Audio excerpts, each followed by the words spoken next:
I'll start recording. Okay.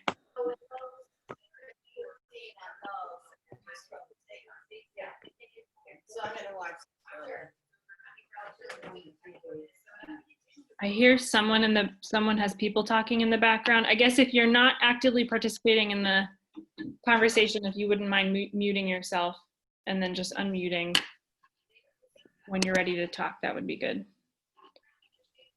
And here comes Gary.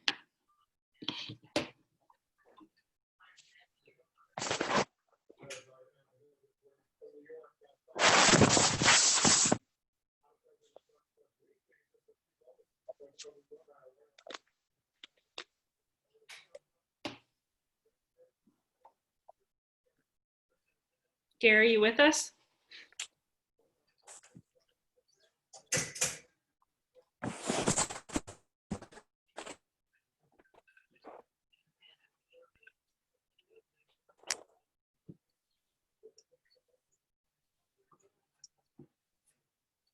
Anybody home? Mm-hmm. I can hear you. Oh, that's not good. I think it is. Oh, here we are. Maybe this will do it. Oh, I'm not done cursing at the machine yet. Oh, maybe there.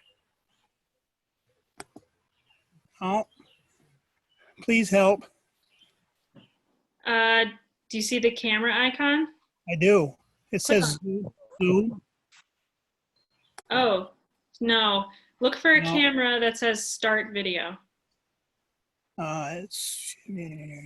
Oh, let me go down. It has a line through it. Oh, it says it's recording. Whoa. Yeah. You got that? Is anyone else on a tablet that knows what the tablet format is? Because I don't. Hold it. Now I've lost you. You're muted, John. There we go. What are you on, Jillian? A laptop? Mm-hmm. For me, Gary, it's at the bottom. If I like tap, I guess if you're on a tablet, if you like tap the bottom of the Zoom window, maybe. You're on a tablet, Gary? I think so. So if you tap towards the top right. Top right. Well, Does something pop down? I'm pecking away like an old hen. Oh, I'll come corral you in a minute. Whoops. No. Nothing there. Stupid machine. I've done something wrong. My little iPad, if I tap in the top right-hand corner, down comes mute, start video or stop video, share content, participants, and more. On the upper left-hand side is leave, switch camera, and switch to active speaker. But there's nothing down below. So I guess laptop people, it's all down below, right? Yeah, it's all at the bottom of the screen. Well, my phone's all on the bottom. Yep. I don't know. And now I can't even see you guys. Can't see anybody. You don't have a little camera on the bottom? Nope. You got 4 dots? No. It says on my screen, when system dialog prompts, click open Zoom meetings. Why don't you click, let's see, is there a section of your screen that shows all the different types of applications that are on the tablet that you can open, like maybe the home screen? No, maybe if I knew what you were talking about. I'm trying to think. Remember last meeting when you said... Hold it. I can see you now. I can see John and Mike, but it's only in part of the screen and there's something else. I'm going to go for this. Oh. No, that's not it. Can you see me, Gary? I can see you fine. Oh, okay. I thought you could only see Mike and John. Okay. I can see you three, but there's another thing that's kind of half in the way. Can you like click and drag it out of the way? Yeah, here I am. I'm going to try. No. Click the dragon. Yeah. Oh, man. Oh, maybe try this. Oh, try this. It says return to meeting. Okay, that sounds good. That's better, but still, oh, man. Did I ever tell anybody how much I like this? And you were Maybe just bragging the other day how good you were getting at it. Yeah. Uh-oh. I don't think I was bragging. If I was, you should have slapped me or something. Let's see. You don't see a camera anywhere that has a slash through it? What color is the camera? Let's A see. little video camera. Either It would- a silhouette or red. Mine's red. Yeah, it's a white icon of a camera and there is a red line going through it. And if you click on it, it'll turn the camera on. No, only cameras I have, they're white in a blue background. That could be right. Well, they don't do anything though. Doesn't click. Is there any like arrows anywhere? Like they're like drop down menus, or they, if you click on them, they pull up a bunch of options? Well, I pushed the Zoom meetings, which is the little camera, and it says restore, move, size, miniature, maximize, keep on top. And that seems like I don't want that. Yeah. No. Oh, no, I don't want to. Now it wants me to leave the meeting. No. You could, Gary, you could try leaving the meeting and then coming back and then starting from scratch and seeing if that helps. Okay.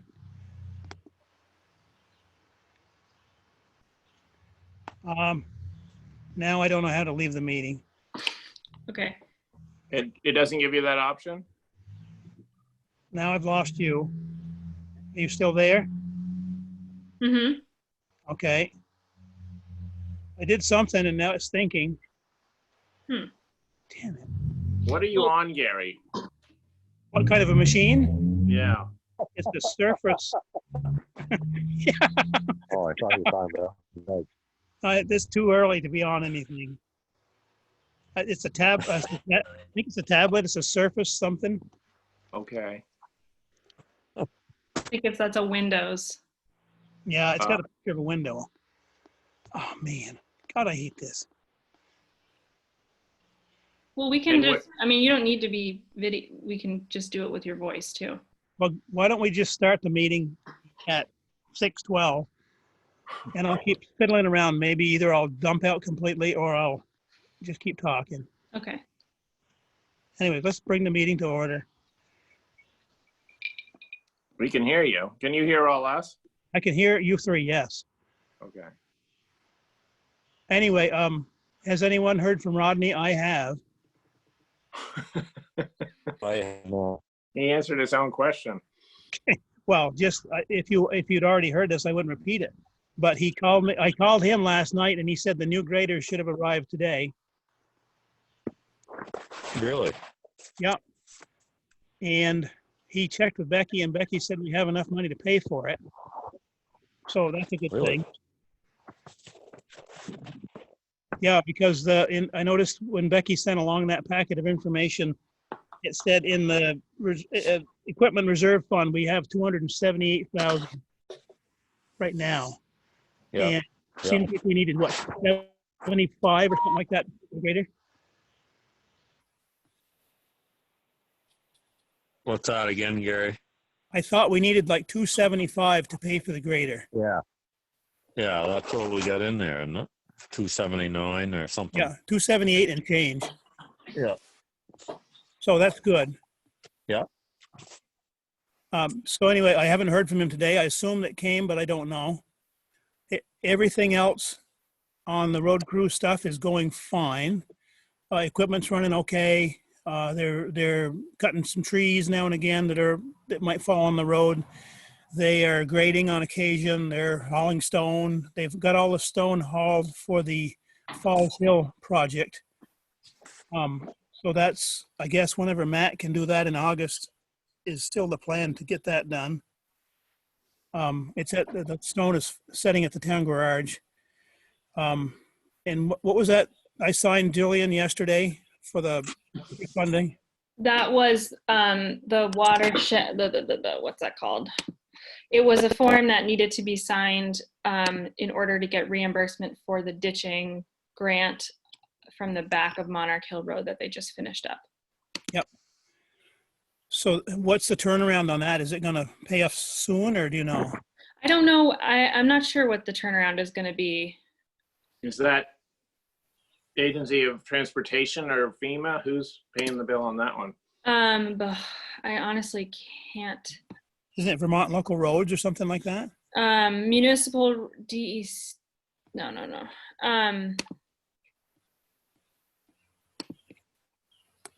Give me a second and I can tell you exactly who it's from. I was working with Rita Seed. It was a grants in aid, which is through the state, but I think it goes through like a funny channel. But what Gary signed was a, I'm finding the name of the form. The DEC, Department of Environmental Conservation Watershed Management Division, basically certifying that we're keeping up with road erosion and stuff like that. Well, good. So anyway, we'll get reimbursed at some point for that $25,000. The other thing that kind of sort of concerns Rodney is the town forest committee met with the new principal of the school, Michael, is it Livingston, I think it is, last Wednesday night. And Amy Bogardus and Miss Howe and Gordy Barnaby was there. And we talked about the opening of school, and they have a plan to basically have open outdoors, have classrooms outside. And one thing they'd like is to have some firewood. And someone saw Rodney and the guys cutting firewood up on Stratford Road. So I asked Rodney if whatever firewood they collect, they could bring it back to the town garage. And then maybe either volunteers could cut it up and then deliver it to the school, or maybe the RTCC kids from Randolph could cut it and we could take it to the school or whatever. So there's a little bit of town school cooperation there, I hope.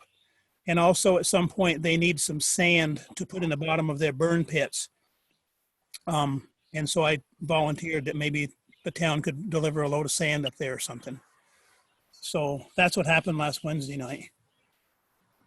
And also the school is going to be using the town woodlot, one or both of them, for part of their opening of the school stuff. They might have outdoor school up through into Thanksgiving. So they could be using it quite a bit. So that's the latest stuff I have. What was that again? On road stuff, Mickey Whalen asked me if we'd put speed limit signs on northern Kelsey Mountain Road, you know, from Monarch Hill up to Randolph.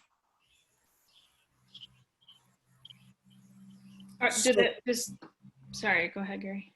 So is that from like his place over through toward your place, or what does he mean? Yes. Yeah. Just to Monarch Hill. Oh, just to Monarch. Okay, that makes sense. Where's his place located?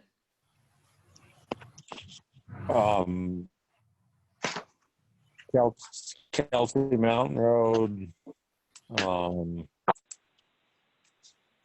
What's the road coming up from Randolph? East Randolph.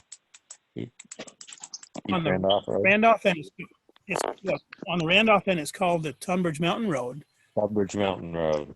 But it'd be from the town line right by Mickey's place, down below Mickey's, over to the bottom of Monarch Hill, which is what, half a mile? Yeah. Okay, so like the bottom of Whalen Road to where Monarch meets Kelsey Mountain? Okay. Basically, yeah. Okay. Is that Whalen Road? Where's Edson Road? That's up Whalen Road. Okay, That's first on the it's other Wayland. end of the, And that's actually not what you're talking about is Tunbridge Mountain Road, not Kelsey Mountain Road. Well, both, I think. Mountain Road to Montville. I thought so. Does Monarch Hill dead end in Kelsey Mountain? Yes, yep. So Kelsey Mountain goes all the way from Wayland's over to you, Mike, and then becomes That's class what I 4. thought.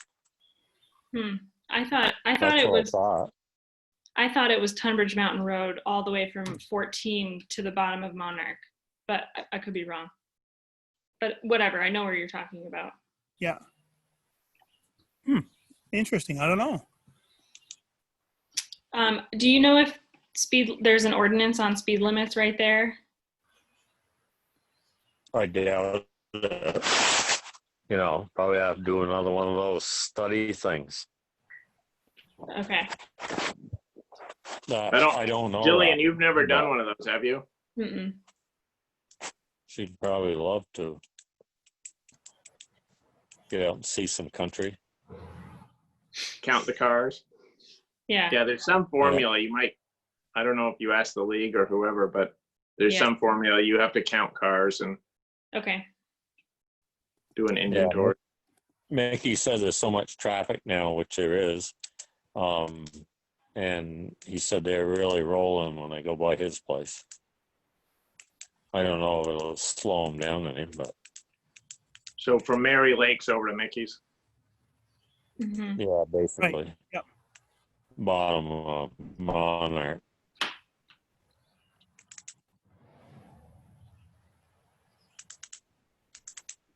We used to call it Glad News, right, Gary? Right. Gladoos. Glad- Glad Days. All right. Anything else? Anyone has heard from Rodney or anything about roads? No, that's all I know. Speaking of roads, well, actually right of ways or legal trails, are people going to join us tonight, Jillian, about that? Yes, they are. We're not. The agenda says that we aren't going to talk about it until 6:30. I had transfer station stuff between 6:10 and 6:30 on the agenda, and I'm thinking Mike Barnaby's on the call too, so we may not want to hold him up, but it's up to you. All right.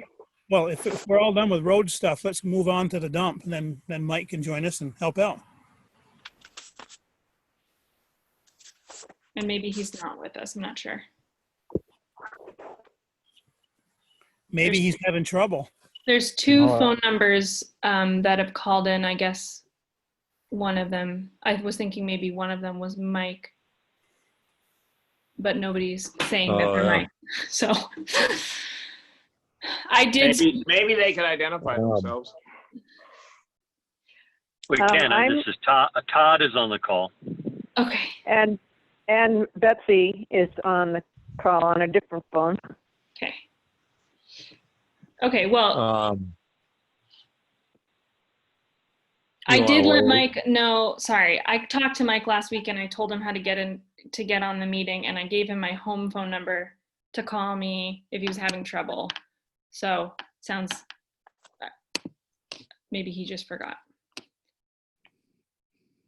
Well, go ahead, Mike. I went through this Bradford thing, and I guess that's all good, but there's a lot of stuff on here that we don't do, right? Commercial business and hauler recycling rates. We don't do any commercial, do we? No. And no electronics are banned. Do Banned we? items, Do we? We don't have a sticker, Tunbridge sticker, to get into the dump, do we? No, never have. I mean, anybody can drive in there, right? Yeah, probably. Because non-resident shared access fee, which is bucks. Apparently, to get a decal, if you live in Bradford, I don't know how the hell you do that, but Yep. And we take washers and dryers and all that stuff. Yep, we do. Okay. Lawnmowers. Well, I think that we ought to take like the Bradford plan and just modify it to what fits us. And then we ought to put it on our website and advertise it around town. I mean, make a big poster at the dump itself, so anyone can just look and see what it costs to get rid of a refrigerator or a water sofa. Maybe a friend of the dump should go down through this and see what applies to Tunbridge and what does. Yeah. If we knew any friends of the dump. Yeah, no, I think that makes sense. Are you willing to spearhead that effort, John? Yeah, I should just get together with Mike at some point and we can go through that. And Jillian, is it Kathleen Gent or if we have questions about, or Casella, I guess, one of those two. Questions about what? About just what is what the transfer station takes in Tunbridge and what it doesn't take in. Like the refrigerators, for example, do they need to have everything stripped off them or just bring them in, or those sort of things? Yeah, I think Kathleen Gent is the person.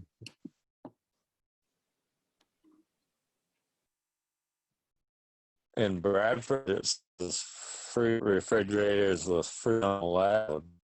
And that's how we take them now. We have to have somebody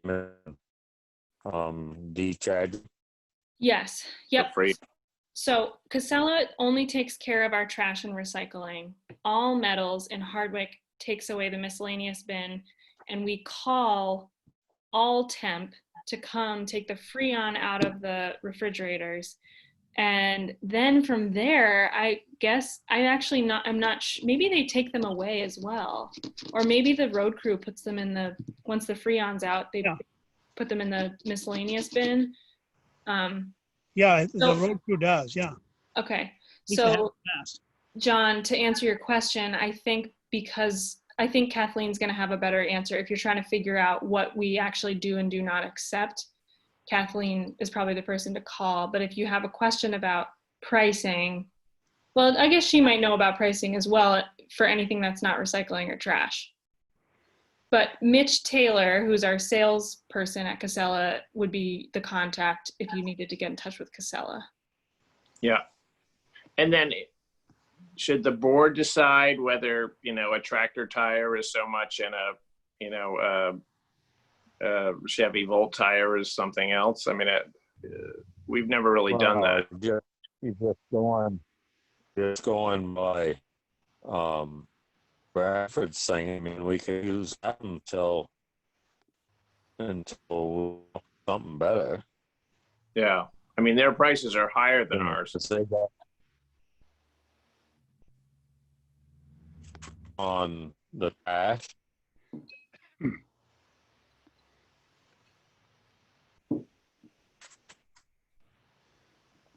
On the trash or on everything? A lot of things. I think across the board they were more expensive. Yeah, it was like $6 or something like that for a bag of trash, wasn't it? Yeah, $6.75, something like that. Yeah. And the reason I sent you Bradford's is because that's what Mitch sent to me as a comparable size. Just, yeah. Well, we could come up with a list, and then at the next meeting we could go through it and say that seems a little high, that seems a little low, that seems just right, and then be done with it for now. Well, I always go back to, we subsidize about 50% of the cost of the trash and recycling every year. I mean, as taxes pay for that, do we want to continue to do that, or do we want to make the dump tickets pay for the whole thing? I think what we have now probably works pretty well. We don't seem to have a lot of over the bank dumping in Tunbridge, and I think that's probably because we're subsidizing it. I fear that if we put trash at $6 a bag, there's going to be more over the bank. Yeah, I think so. And so I guess as long as people are okay with subsidizing it, I would stick with the prices fairly close to the same.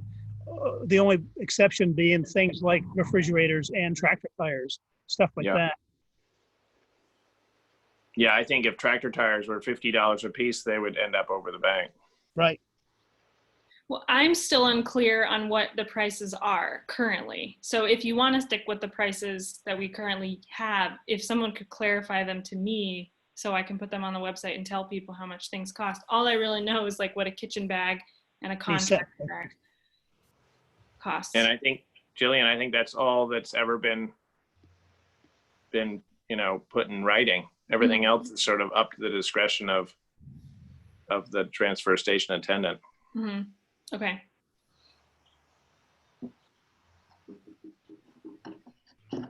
Did, like a pickup load or a big pickup load, Gary, like you were talking about, like I didn't see that on Bradford's.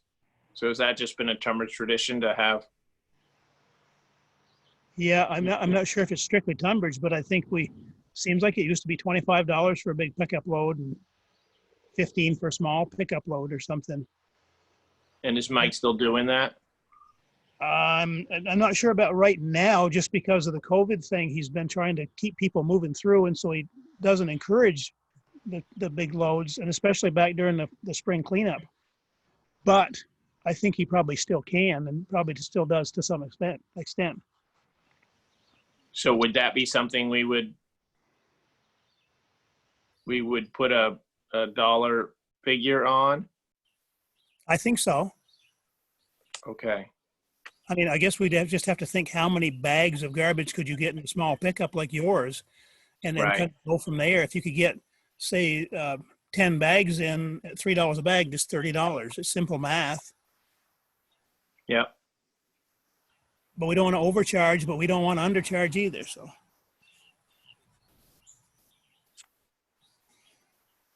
anyway, I think this, I don't know as we're going to settle this tonight, but we need to get on it and make it a priority to in the next month or something to get prices fixed and then get some signage up.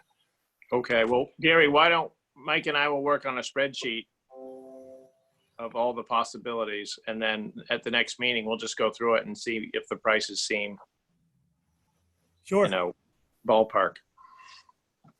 And also, when you're talking to Mike, firm up what he would like for signage for, or you and as well, you give your opinion what we need for signage so people don't throw trash in the recycling and that kind of stuff. No electronics, all that stuff. Yeah, we just, I think counting around, there were at least 8 spots where there might have to be some sort of signage. And also, like, identify where the food scraps go. Right now, if you know where they go, it's easy. But if you were new to town or something, Right. have, I mean, all you have to do is ask. But still, if there's a sign there, you wouldn't have to ask. Exactly. It might speed things up. Yeah. Did any of you read the document that Nick Jassett sent along? I did. Okay. I just wanted to bring it up. And Jillian, do you feel there should be another place in town to buy dump tickets? Yeah, I mean, yes. I was actually in the office on Saturday just for 10 minutes doing something really quickly, and someone saw my car there and came in and was looking to buy dump tickets because he didn't realize I was there late on Mondays. So I think people are feeling frustrated that the only time they can get tickets, or the only way, is either through the mail or coming when I or Becky is there. Which, I mean, we're there a lot of the time, but it seems like people are frustrated. And I don't know if you remember too, Nick Jassett do you remember that young couple that joined the meeting like back in March to introduce themselves? Nick is one of those people. Tachi. I didn't recognize the name, but now he bought Annie Labor's place way up on top of the hill. Yes. So any ideas, Jillian, where people could get tickets just with, general stores shuttered and library Well, temporarily closed? I think my personal opinion is that I think we should think of a different system that moves away from the ticket thing somehow. Like, I like the idea of incorporating it into taxes because then nobody has to worry about it. They just bring their stuff, except maybe whatever. The only other place right now it would be to buy them at the dump, or if someone at the library wanted to like sit out on the porch on Saturday mornings and sell dump tickets, while the pandemic is happening. I agree that there's not many good options to sell dump tickets, and that's why I'm sort of feeling like we need to rethink the entire system. Well, what about starting on your idea? What if we just plain had no pay, but you had to have, like Mike was talking about in Bradford, you had to have a sticker on your bumper or something, and then out-of-towners couldn't flock in and start dumping, and people, it would be kind of unfair for people who never went to the dump, but it would work. Mm-hmm. Well, if they didn't buy a sticker, if it's someone who never goes to the Tunbridge dump, they only go to the Bethel dump, they don't need to buy a sticker they don't want, But their tax dollars are still going toward paying for the dump. Oh, I thought you would be purchasing the sticker.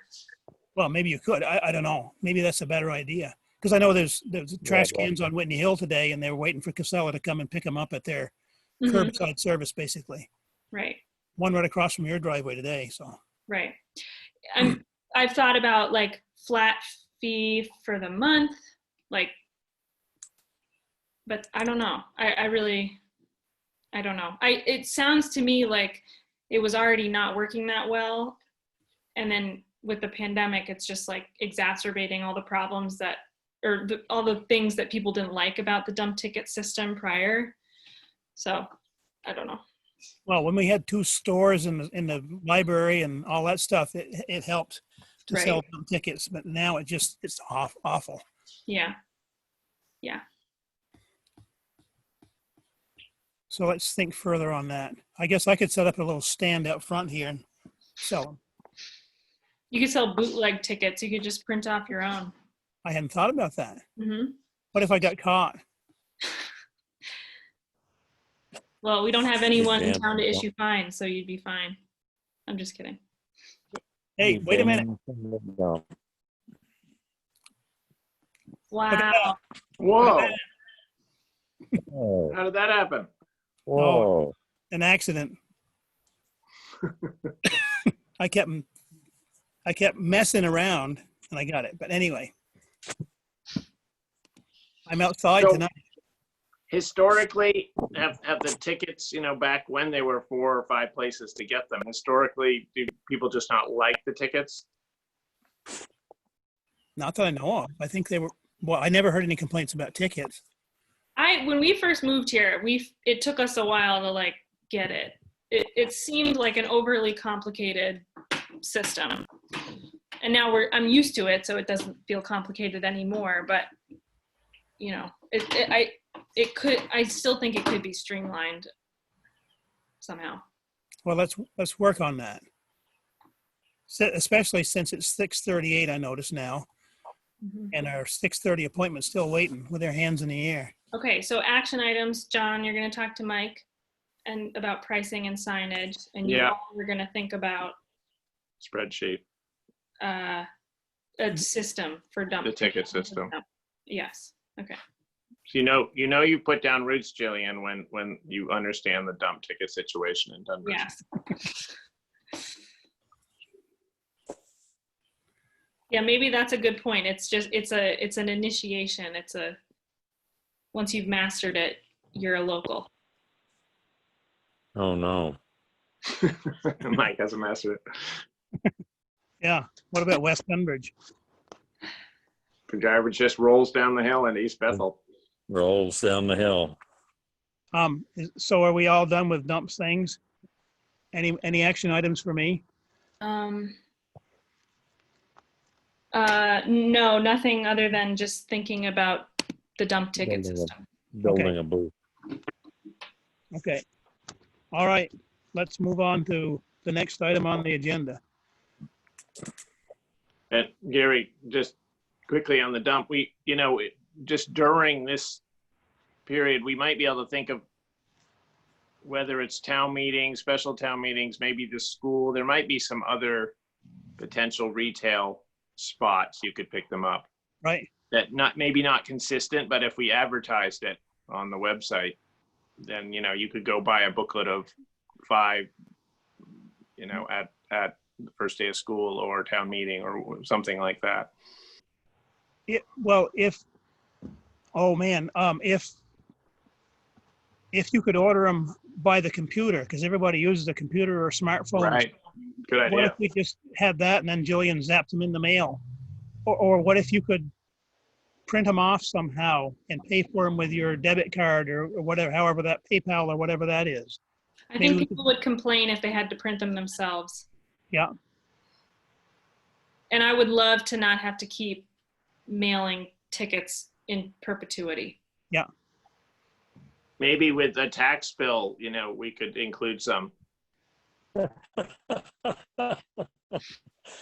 just I'm thinking of something that goes out to everybody or nearabouts. Mm-hmm. Then I could sell mine, right? Yeah. All right. Anyway. We'll keep thinking on it. All right. So do we have anybody else other than Todd and Betsy for other guests? Aaron. Yeah, good morning, afternoon, yeah. Oh, evening. Yeah, that's right. I'm actually standing in here. Let me get videoed up here. Good evening, everybody. I'm actually standing in, I guess, for Betsy. She maybe threw me under the bus, let's put it that way. But no, here I am representing the stuff that she wanted to talk about. Aaron, I'm able to listen on the phone. Great. With a fairly good connection, but especially Mike McFeetry cuts out a little bit on this connection, but I was able to just call in to listen. So Great. Well, good. I'm glad I'm not here alone. yeah. Well, how can we help you? Well, Betsy, do you want to? Well, okay, I'll jump in. Can you hear me okay? Yep. Okay. This is all mostly about the Falls Hill legal trail. And Aaron and I, the Conservation Commission, drafted a letter that I think Aaron sent to you. Is that correct, Aaron? I sent it this afternoon, earlier, I think. I saw that I got it, but I haven't seen it yet. So I could just start by reading that letter if you haven't all had a chance to read it yet. Go ahead. Okay. It's addressed to the Select Board regarding logging activities on the Falls Hill Road legal trail.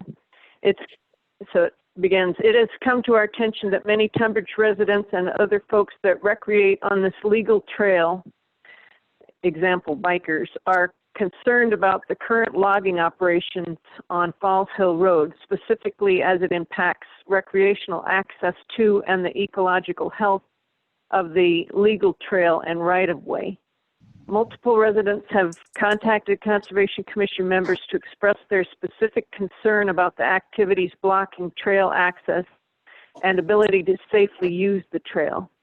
Others have raised concerns about the ecological effects of tree removal and skidding of logs across the right-of-way and along the legal trail. Finally, others are unclear when this logging job will end.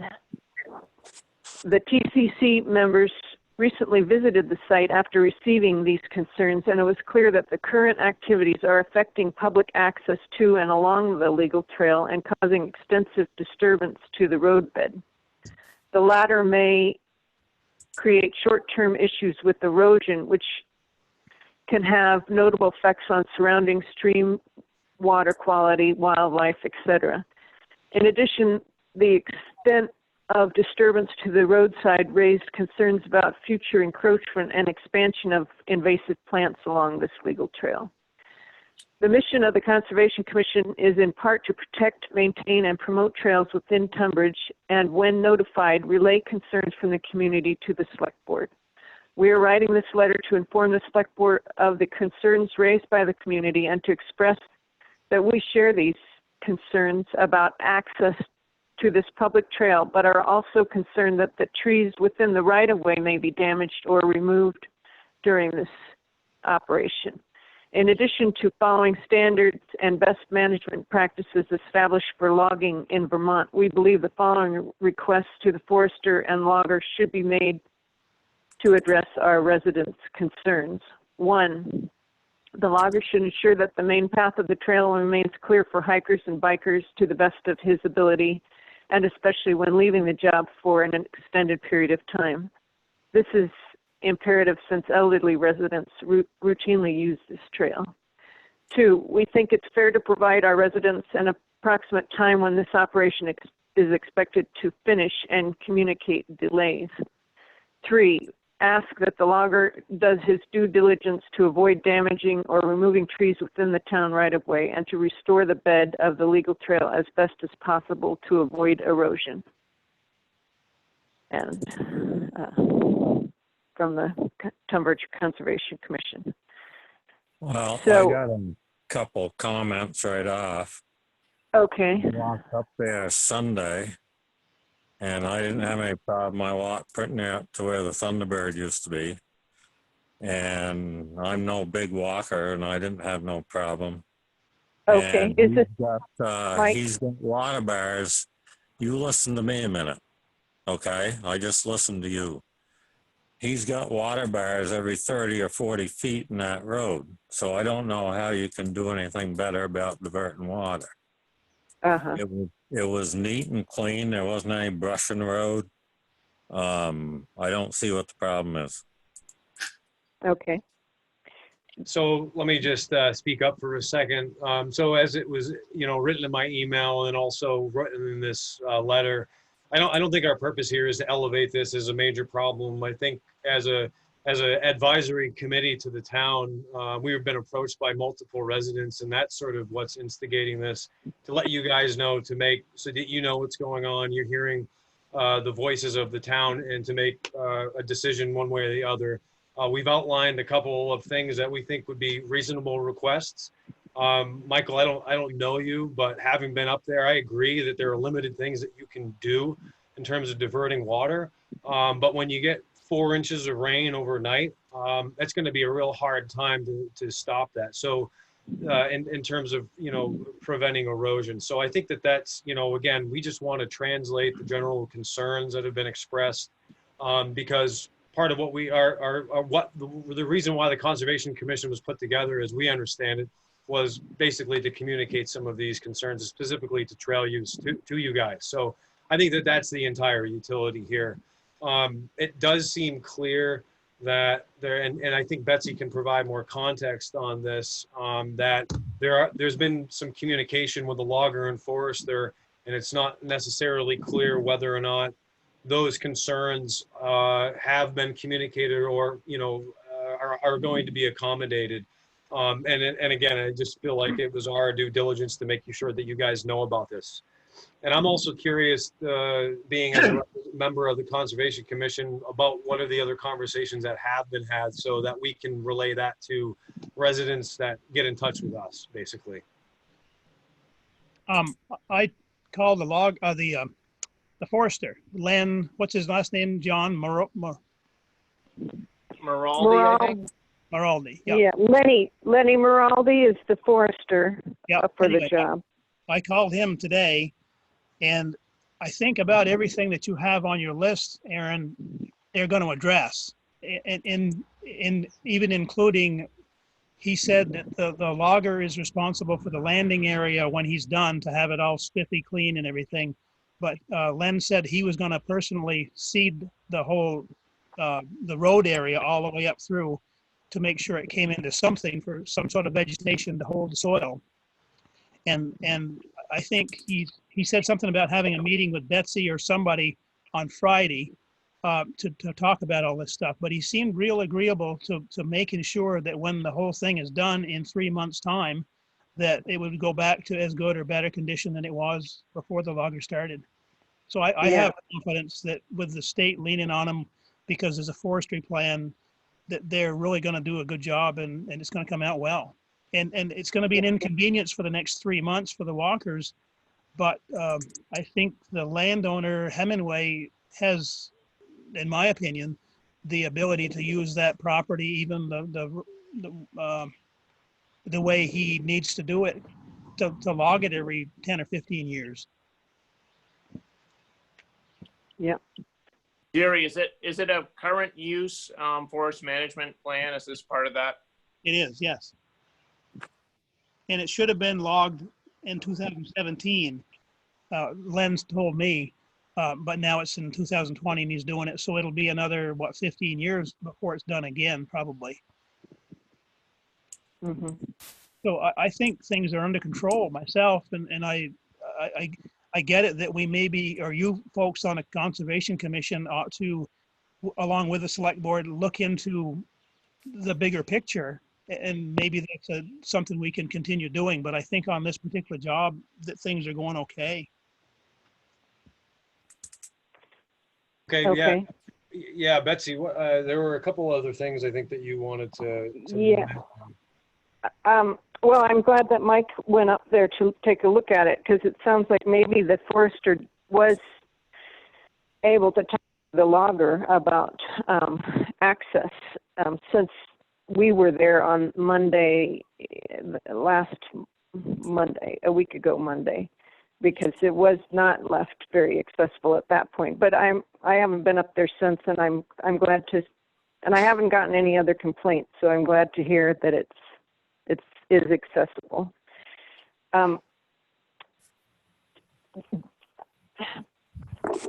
In doing research for what exactly a legal trail is and who has authority over legal trails, I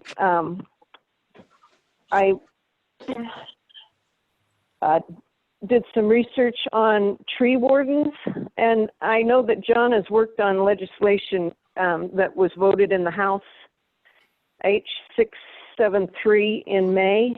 Could John please talk about that and what changes are being talked about for tree wardens in particular?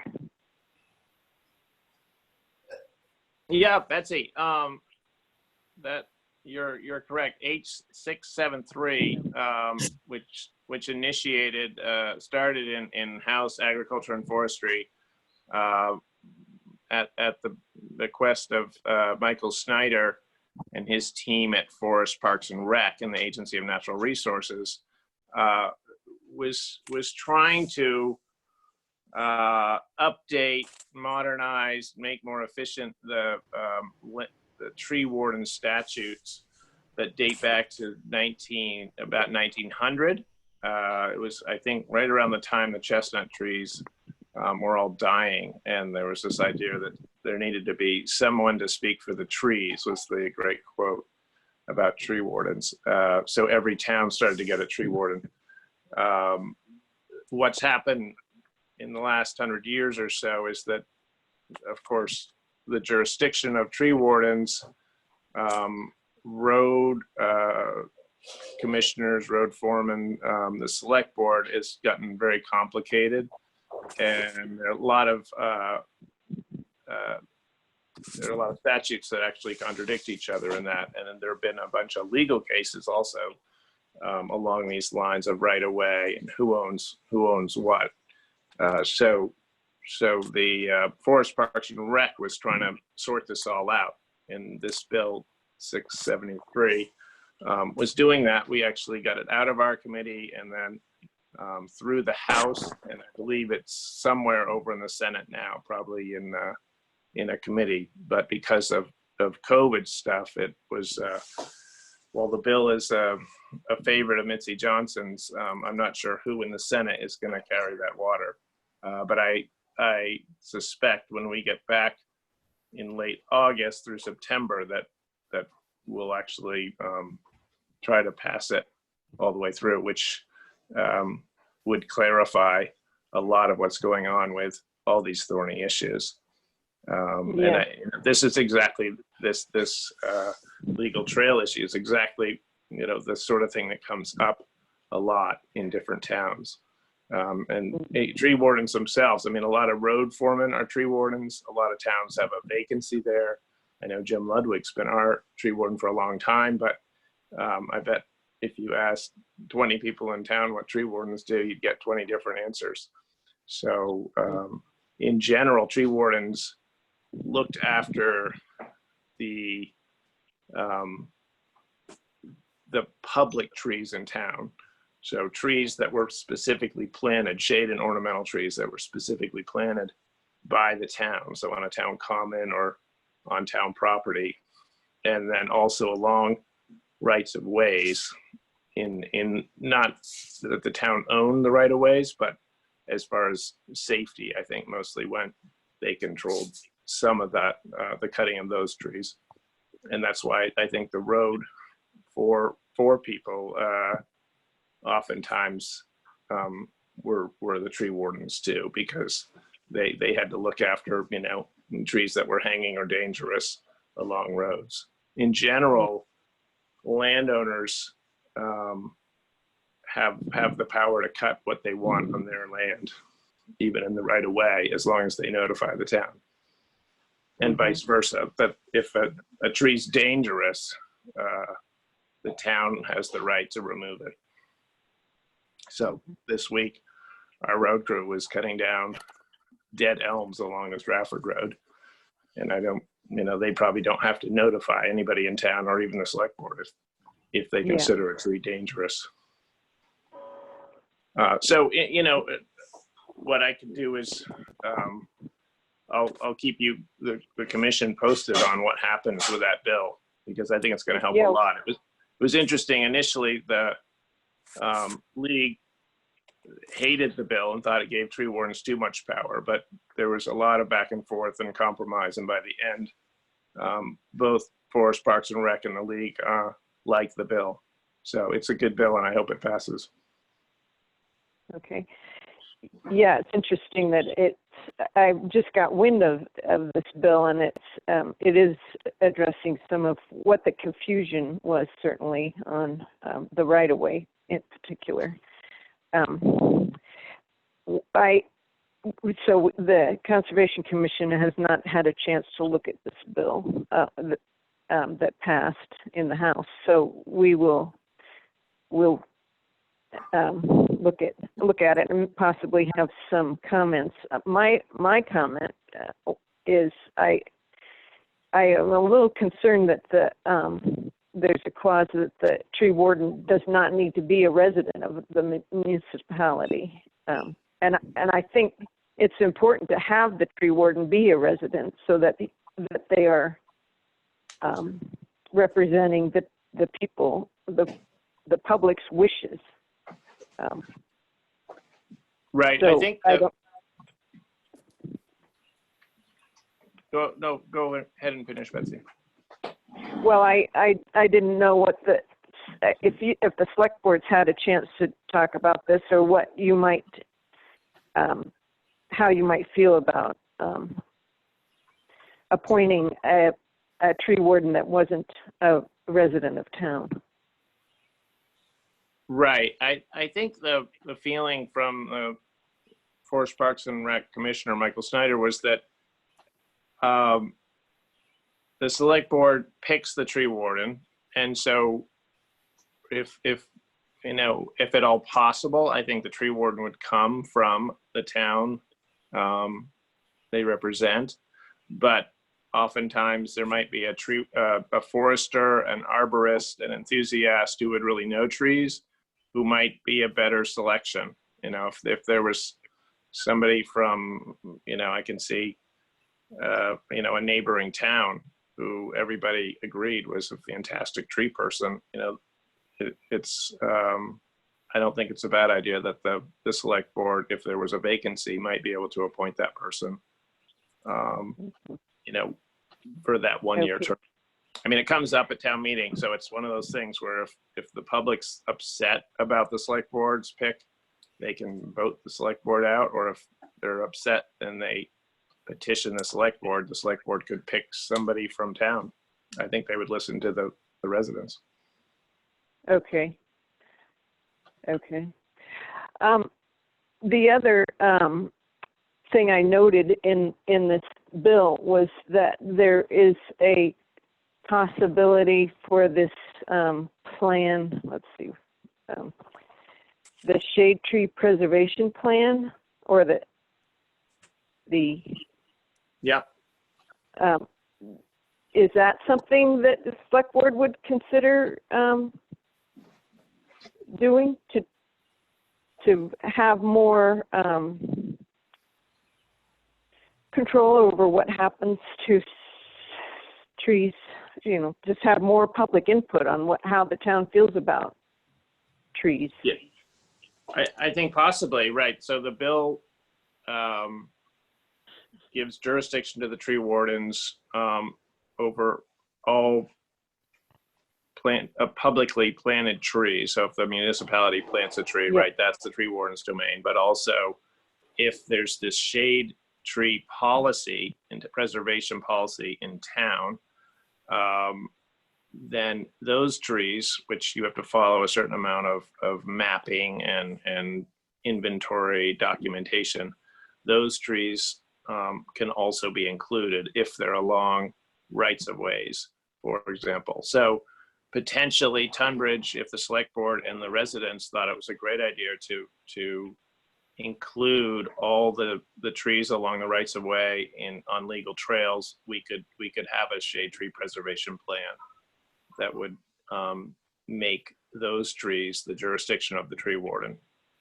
Okay. Yes. And so that's the reason they did that, is because there might be a big difference between what Williston wants from their public trees and rights of way and what Tunbridge wants. So there's a great, I think it's flexible enough to adapt to whatever a given town wants. Yeah.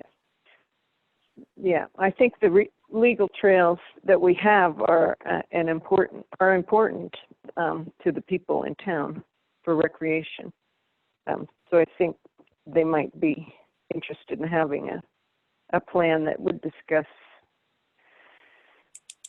Betsy, if there's any good information you found out about legal trails, I would love for you to share it with the board, just because I think there are only 4 in town, and they're sort of strange anomalies as far as rights of way, right? And as you pointed out in your email, potentially ancient roads too. So I would love to see if in your research what you found. It'd be really helpful. Yes. Well, I was on the Ancient Roads Committee, and so I do know about the Falls.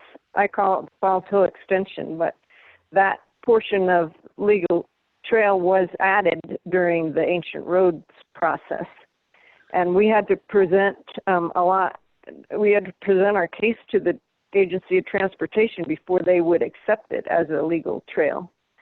And that's one of the oldest roads in the state, Falls Hill Road. It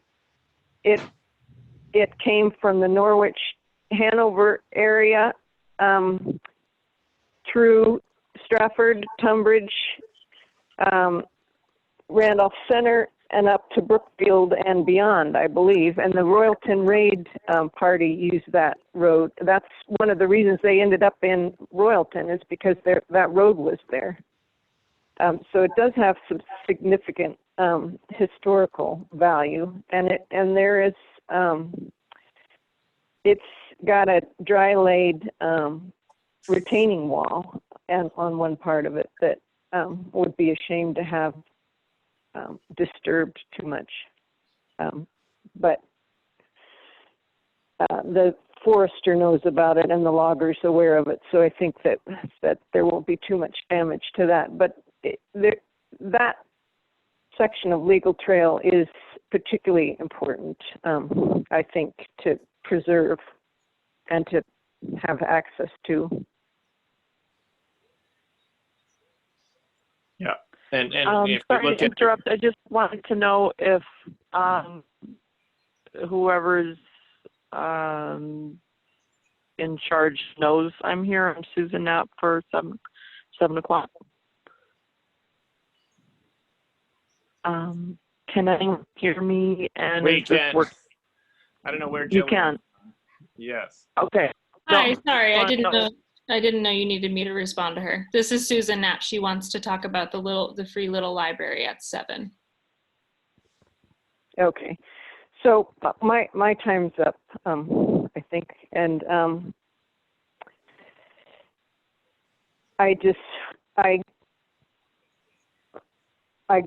the select board is at least aware of now of what our concerns are, and hopefully it'd be nice to have a better idea of how long this was going to take, because it is a disruptive to all the hikers and people that use that trail for recreation. To have it be tied up into September or October.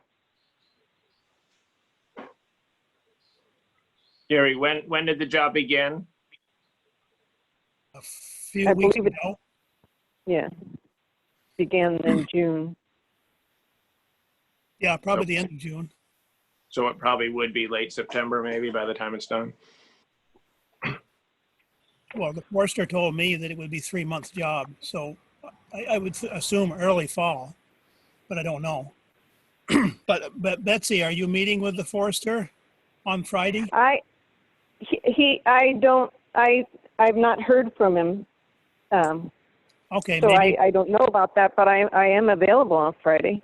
Okay, so- maybe it's premature for me to say anything, but that was what he intended to do, Okay. to meet with a bunch of people on Friday. He invited me to come, but I don't think I'll make it, but I still will Okay. try. Okay. All right, that would be good to talk about it again up there on the site. Okay, well, thank you very much. And as far as I'm concerned, okay. we can continue talking about the legal trail stuff and maybe make improvements. Yes. Yeah, can you hear me there, Gary? Yep. Yeah, real quick, as you move to the next agenda item, on legal trails and ancient roads, and I did send a note to all of you and Jillian Yep. about kind of the biking community and stuff. So I am in touch with folks that are monitoring Class 4 and legal trails in Stratford and in Rochester and up in Randolph. And at a future select board meeting, we'd love to have a diversity of people join in on a call on that. So maybe that's a future agenda item we could put on. Sure. Great. Yeah, I would love to know the difference between where Class 4 roads and legal trails sort of fall in, Vermont statute and municipality sort of rights of ways. Well, it's Yep. Kevin Rose. It sent me a link to the town plan on page 51 through 56 on transportation. And it has. Could you send us that link, Betsy? Yes. That'd be Yeah. great. Thank you. Yeah, I will do that. Because that does talk about at least what's in the town plan for legal trails and public access. And yeah. All right. Thank you very much. Thank you. Hey, you're welcome. Thank you. Okay. Bye. All right, take care.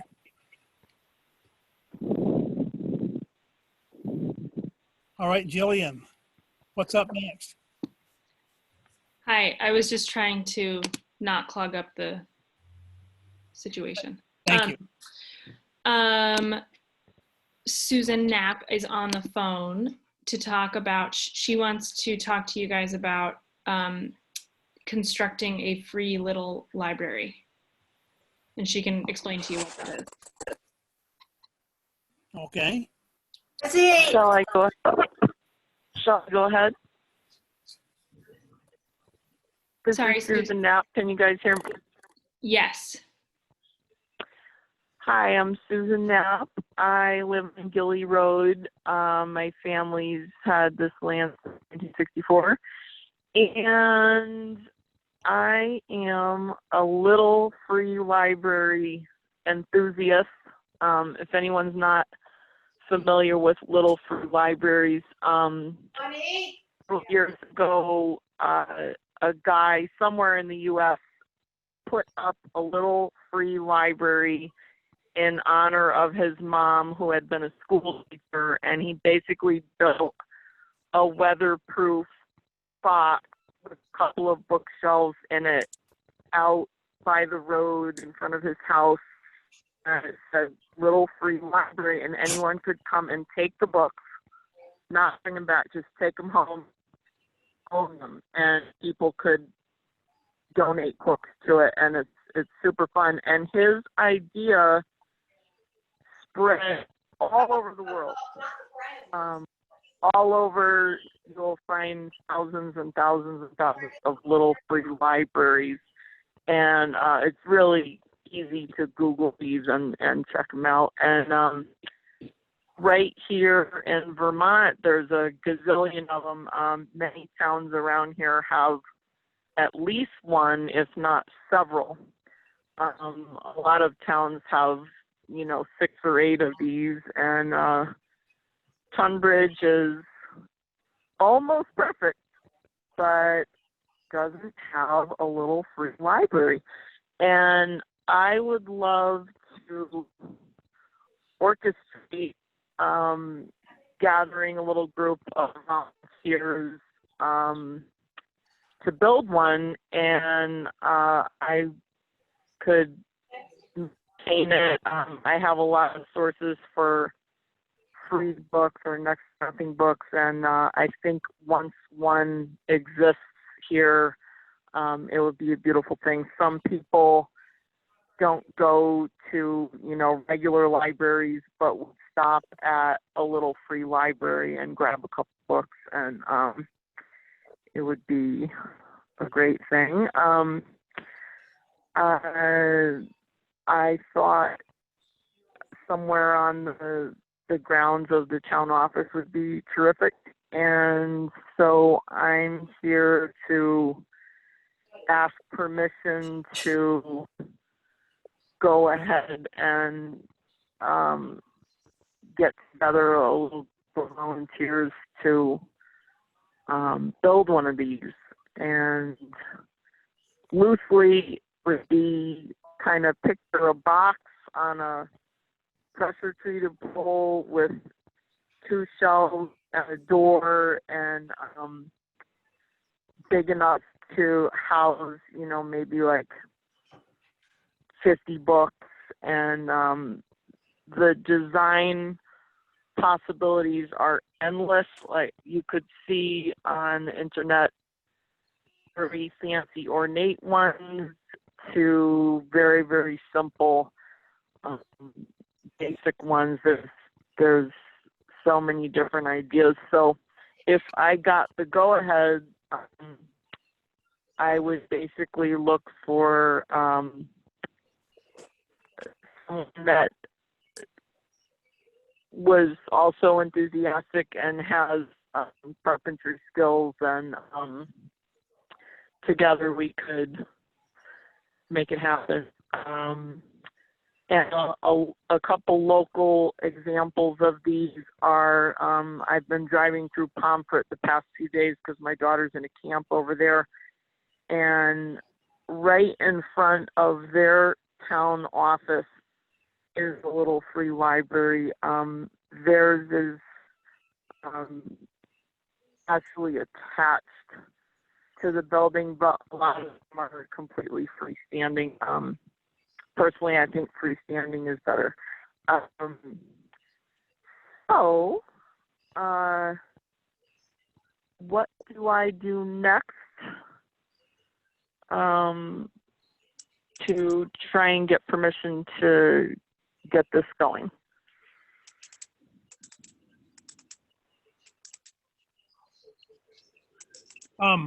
I guess, where do you want to put this small structure? You said by the town office to the left side, if you're looking at the front of it? I would say either side would work. So that'll be kind of up to you guys. I mean, basically, if there was ground where a hole could be dug for example, a 6x6 pressure treated post that this thing would go on. It could be anywhere, you know, where we could dig a hole for the pole that would support it. So any part of the lawn that you guys think would be best. I'm wondering if attaching it to the town office, like rather than, just because the parking lot is fully paved and there's not a whole lot of soil area on the town office property, I wondered if just screwing it to the side of the town office would be a good idea. It would. What was that, Mike? How big's this box gonna be? This would be loosely like say 3.5 feet tall, 2.5 feet wide. Basically big enough for 2 shelves of books and a weatherproof door. So kind of picture a very large, like the biggest size hardcover book. This would be 2 shelves that would accommodate each a row of the largest size, so that any size at all book would fit in there.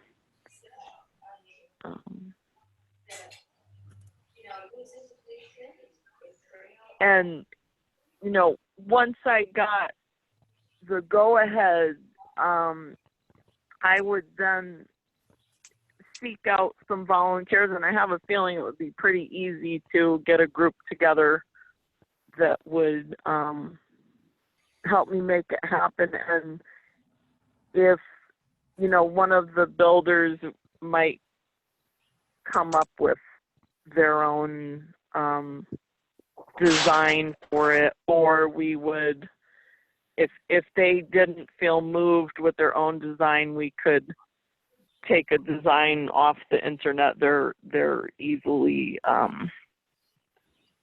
plans for them are super easy to get. But basically it's a box with a couple shelves that's completely weatherproof. There's also, if anyone wants to take a look at one, there's also one right in front of the Sharon Elementary School. There's one attached to the South Royalton High School.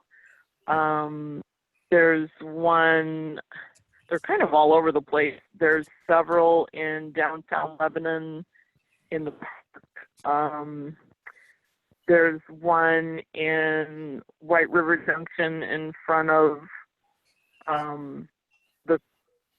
the co-op food store, not the Upper Valley Food Co-op, but the co-op food store.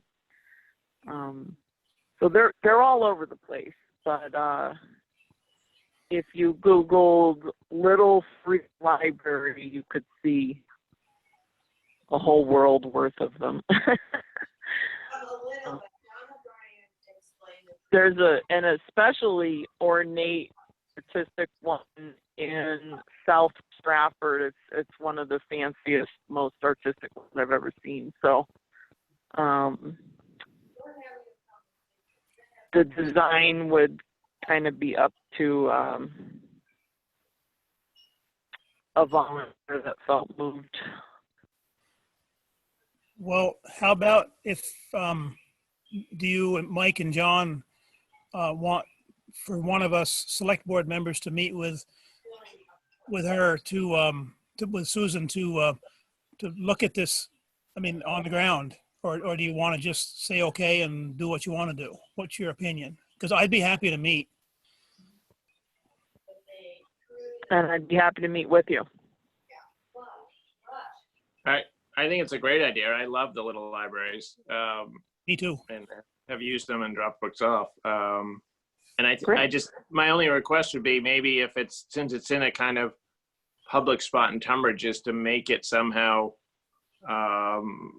reflect the town. So I don't know if, the carpenter could make it a covered bridge or something like that. That would be just Yeah. a little distinctive at Tunbridge. Absolutely. As opposed to a skyscraper. Yeah, I kind of wanna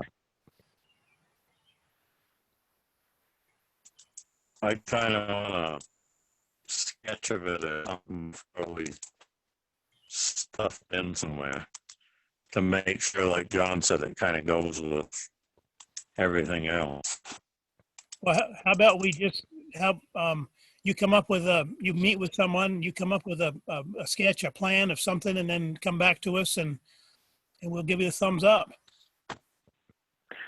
Okay, sounds great. So I'm gonna go ahead and kind of solicit volunteers a couple different ways. I'm gonna put a little thing about it on the listserv, and I'm probably gonna also put a little poster up on a couple bulletin boards. And once I get a little group together, I'll basically tell them, let's put together a proposal with a design, and we can come back to you guys and go ahead and do it. All right, well, why don't you do that? And then once we do that, then I'd be happy to meet with you. Or if Mike and John want to come along too, we can look it over and give you the thumbs up. I think it's a great idea. Okay, terrific. And for future reference, if this, I have great confidence that it will work out, but once it does and it's a success, maybe we can, entertain the thought of doing one or two others in other places in town, like maybe at the school. Right. Or maybe, by the recreation field. But this is a good start. And so once I find my volunteers, how do I get in touch with you three to set up meeting down there to look at a spot and show you the sketch and stuff? Send us an email and see if we respond. Okay, so send an email to the select board. Yep. Susan, you can also Okay. give me a call again, and I can, like if you can't find their emails, or Yeah. if you need help getting in touch with them, you can let me know. Okay, wonderful. So would like to optimistically say that within a week or two, I could have my group of volunteers together and get it together before snow flies. Good. Sounds good to me. Okay, wonderful. And I encourage all of you, for the fun of it, to Google little free libraries, because it's a heartwarming, beautiful story. You'll see literally, a whole world worth of these. I've been far and wide and seen these little free libraries, and it's a beautiful thing. I'm all about promoting literacy, and I'm a constant provider of free books to the school. I've given thousands of books to the Tunbridge school. It's something that's very near and dear to me, and this will be great because anyone at all can go and grab some books, and there's no strings attached. So thank you for your time. It's, by the way, my first ever Zoom meeting, and I'll keep you all posted. All right. Thank you very much. Keep in Thanks, touch. Susan. All right. Thank Have you. a lovely evening. You too. Bye-bye. I think West Tunbridge should get one. Nobody over here can read. That's why. You can do picture books. No words. No. Yeah. All right, Jillian, what's next? We've just got contracts and policies to discuss. Anna Deckert is on the call, I think, to ask a question. And I also see Susan Salster on the call. I'm not sure if she's just sitting in and listening or if she has something that she wants to talk to you about.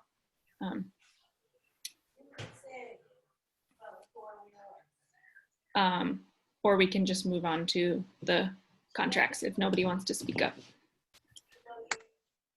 Well, Here we go. If there's a moment now, I can kind of quickly ask my question. So Josh Harwood and I own a piece of property at the bottom of Spring Road for 14 that does not have a house on it. And there's kind of a very steep access to it right now.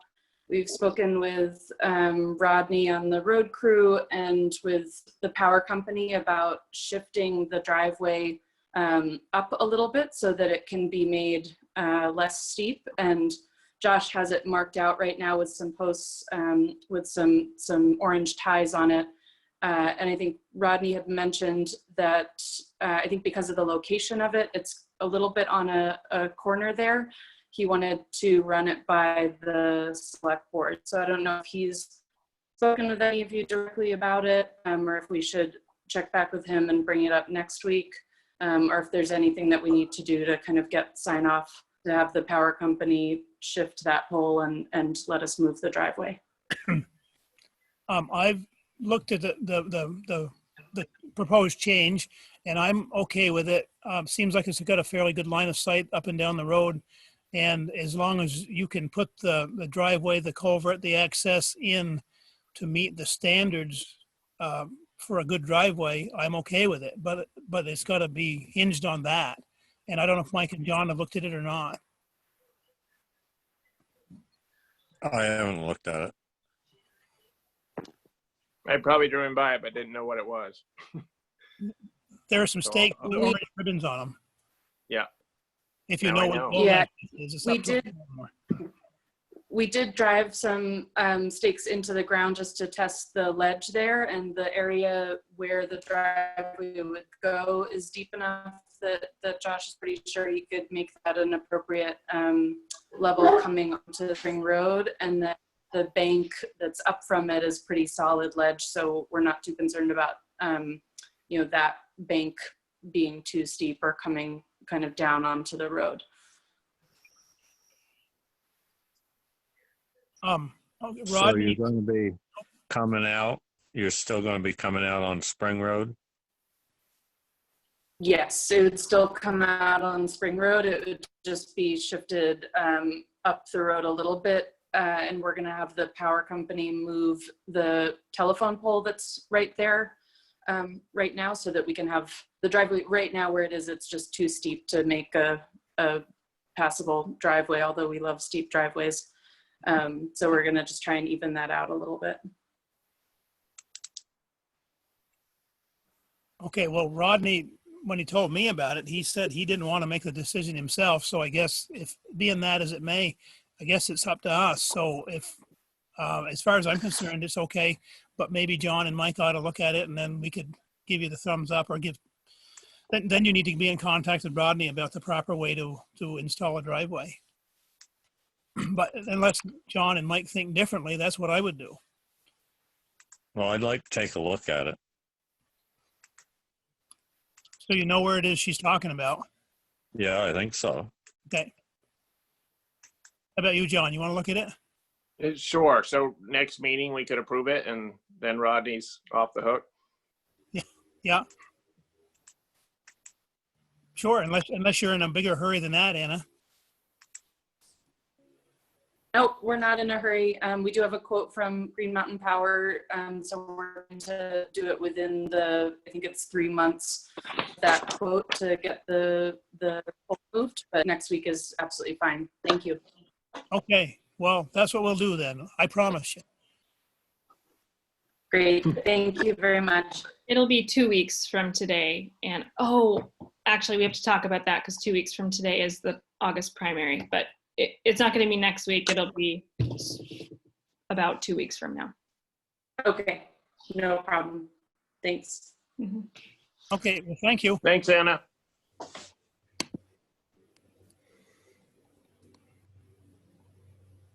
Okay, so is Susan next? Jillian? Sure, yeah.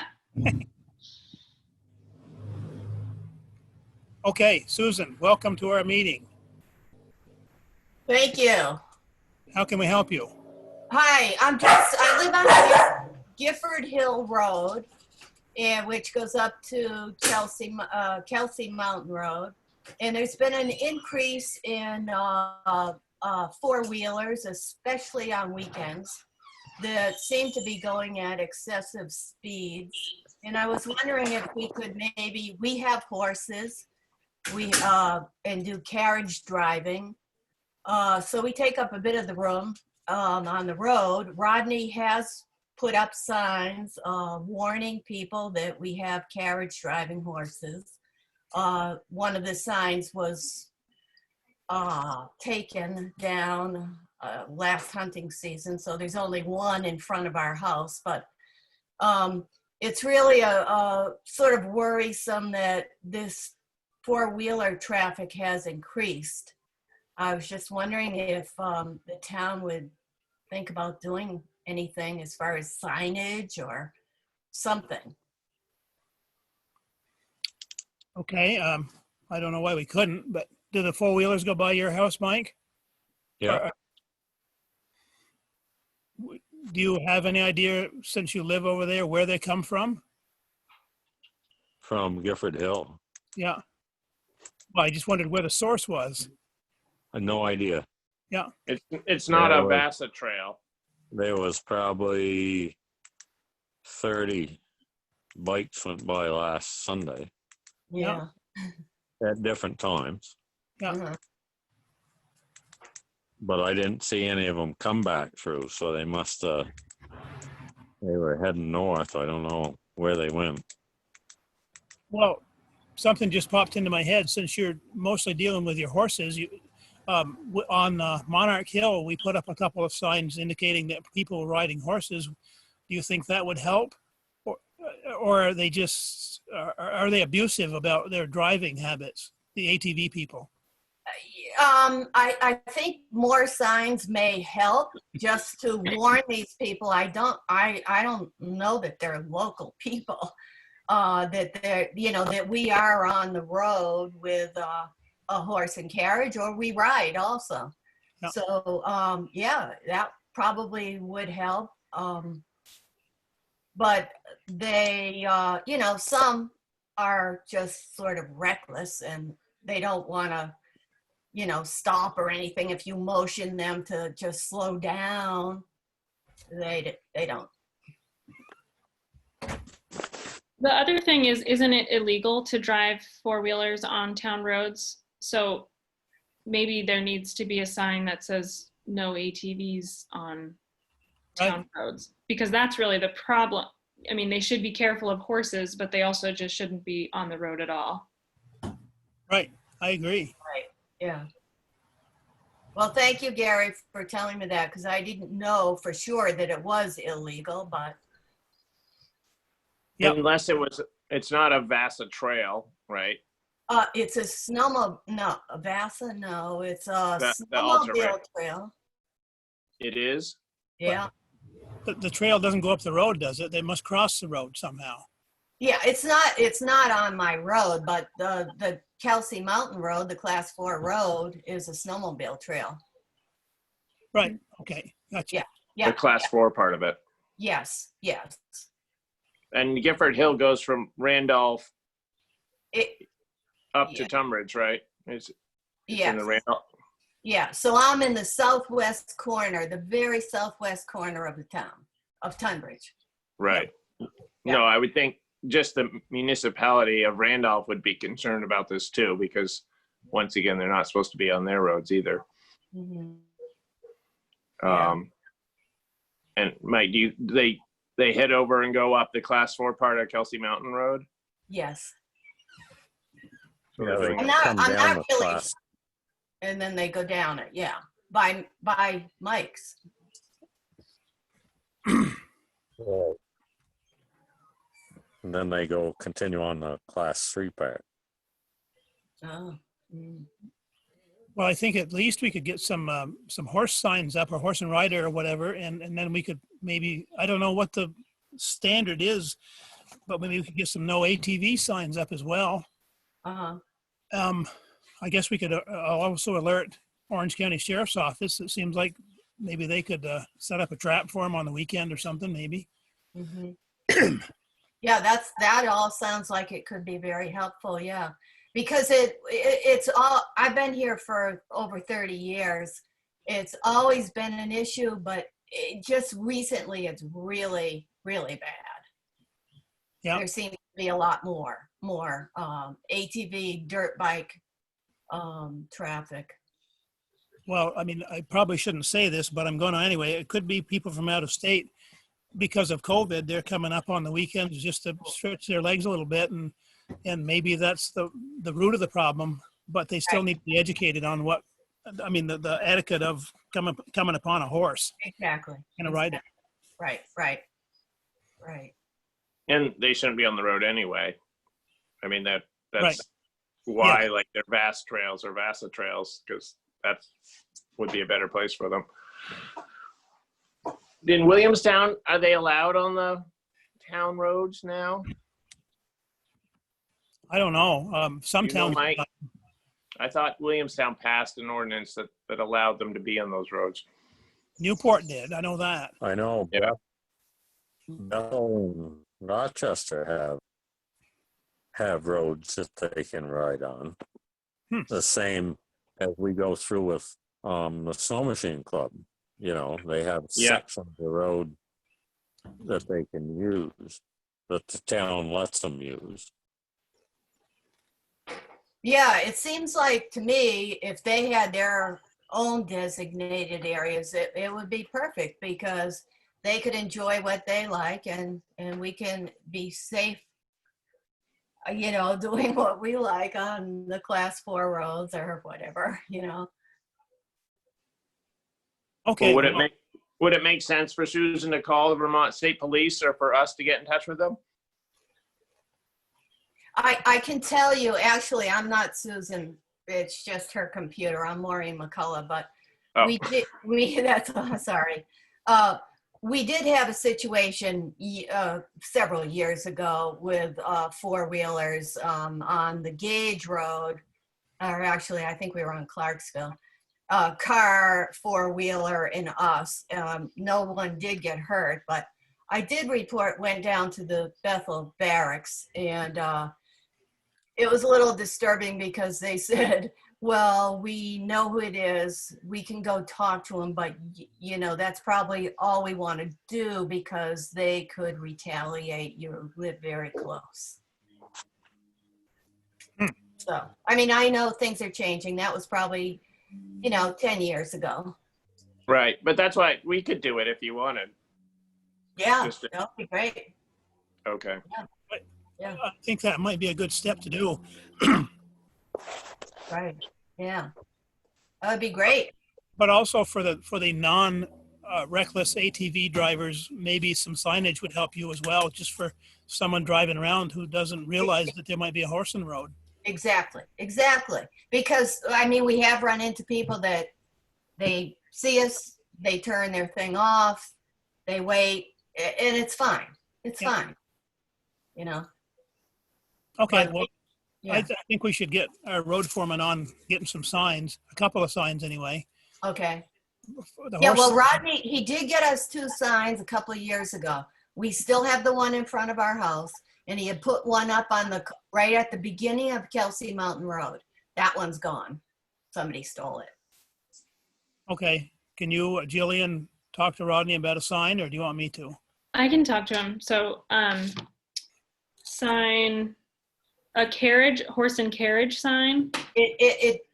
It doesn't have to be that, but even just a horseback rider, because Okay. there are like 12 horses on this hill now, and Okay. there's young people riding, so. And do you also, board, want to put no four-wheeler signs up or no ATV signs? Yeah, but I don't know, maybe calling the state police is a better idea, but it wouldn't hurt to put up the no ATV signs as well. What do you guys think?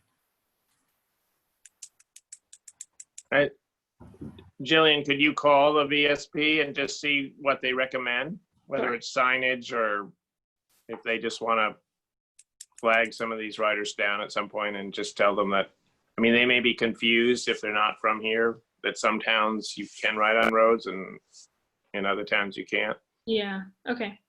Can we get the West Tunbridge road foreman to maybe impress upon them in a stern way that they shouldn't be riding on the roads? Yeah, I'll talk to him. Okay, thank you. Thank you. All right, well, I think we got a plan. Thank you very much for alerting us to it, and we'll carry through with it. Okay, thanks a lot for listening. Oh, you're welcome. Take care. Thank you. Bye-bye. Bye. Thank you. Okay. I sent you the Casella contract.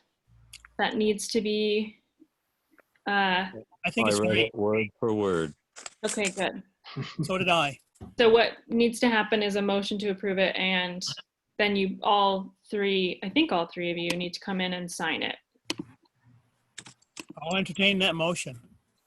So, oh, I'll second it. Well, I'll make the motion. Yeah, I can't make. I'll second it.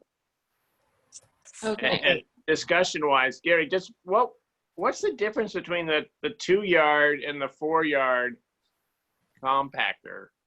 They're both going into a roll off. Go ahead, Mike. 2 yards. So one of the compactors, the actual compactor unit itself, not the roll off, is twice as big as the other one. I don't know the answer to that. I always thought they were relatively similar, but I guess I was wrong. I just saw that I saw it in the contract. I was like, about the ownership. Right. Well, we own one of them and we rent or lease the other one.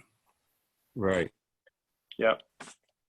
But I thought the overall contract was okay, so I think we ought to sign it. So anyway, you made the motion. I seconded only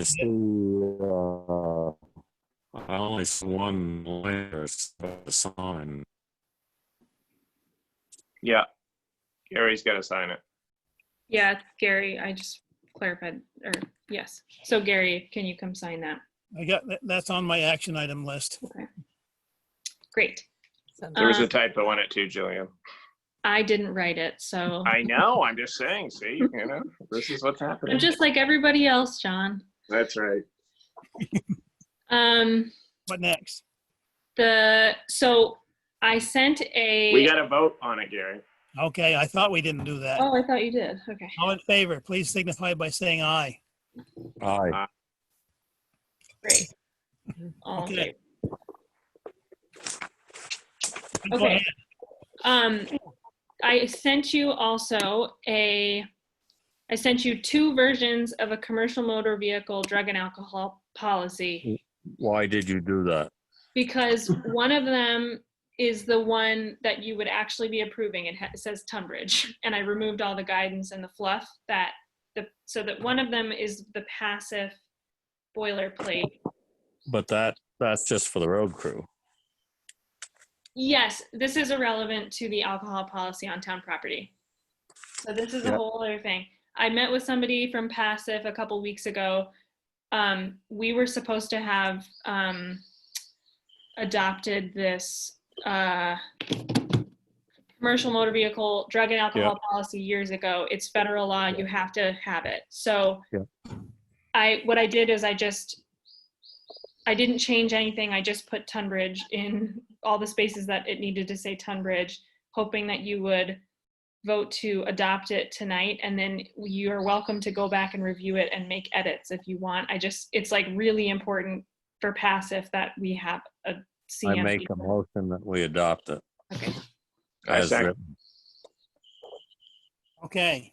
Is it something that you do want to revisit and go back over again more closely, or? So Jillian, just remind me, the board, can we just pass ordinances like this on a motion and a vote, or does it have to go through some sort of process? This is not an ordinance. This is a policy that governs employees of the town of Tunbridge that operate motor vehicles. So no, because it's a policy. Policies we can do I mean, day of. Ordinances go through a process. I believe With- so, yeah. Because like, Okay. think about, it's the same idea as a personnel policy or, Right.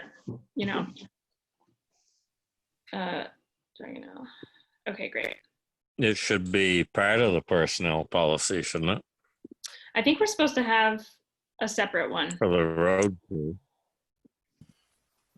Okay, Mike, you made a motion? Uh-oh. Uh-oh. Mike. Uh-oh. I seconded it. Okay. Heard. He's frozen. Jerry, Uh-oh. frozen. Keep There you talking. go. I'm not frozen. I'm still nice and warm. I made the motion. Okay. to John, accept second. it. I seconded it. All right. All in favor? Say aye. Aye. Okay, thank you. That's really good. What does passive stand for?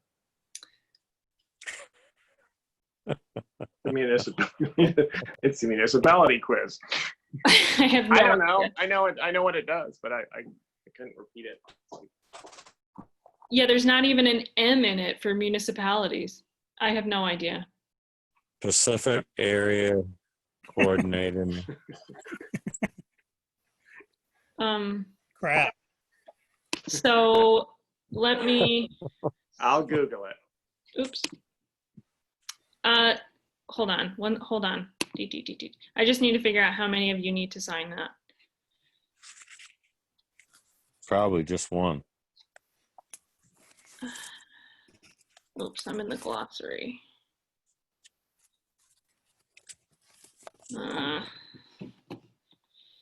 My computer froze, so I don't know. Oops, wait. Appendix A. Shows here, looks like you're supposed to give one of these to every employee to sign. Every employee that drives. Drives for the town. Road crew. Yeah. Maybe there isn't a No, I don't for think so. signatures. That's funny. No, it's a policy, so. Right. mean- It's not like we have everybody sign. Oh, okay, great. That's easy. And you just give everybody on a road crew a copy of this and give them a week or 2 weeks or something to sign it. And then put it in their file. Yeah. Okay. Now I we can mean, talk they about. basically have to go by this anyways, if they got a CDL. Right. Yeah. It's the same thing. But Now you can talk about alcohol ordinance, dumping ordinance, and noise ordinance. I don't like talking about alcohol. I like to try it out.